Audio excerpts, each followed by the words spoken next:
خاموشی کی طاقت۔ ایک شخص کتوں کی دوڑ کے مقابلے کا انعقاد کرواتا تھا۔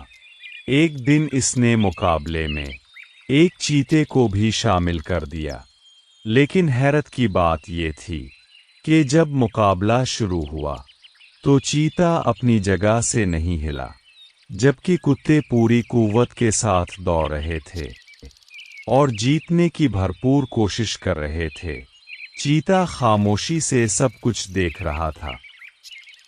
جب لوگوں نے مالک سے پوچھا کہ چیتے نے دوڑ میں حصہ کیوں نہیں لیا، تو اس نے نہایت دلچسپ جواب دیا، کبھی کبھی خود کو بہترین ثابت کرنا دراصل اپنی ہی توہین ہوتی ہے۔ ہر جگہ خود کو ثابت کرنے کی ضرورت نہیں ہوتی۔ بعض لوگوں کے سامنے خاموش رہنا ہی بہترین جواب ہوتا ہے۔ کتوں کے ساتھ کتے دوڑتے ہیں، جبکہ شیر اور چیتے صرف اپنے شکار کے لیے دوڑتے ہیں۔ یہ کہانی ہمیں ایک گہرا سبق دیتی ہے کہ ہمیشہ اپنی صلاحیتوں کو ظاہر کرنا ضروری نہیں ہوتا، خاص طور پر جب آپ کا مقام پہلے سے واضح ہو۔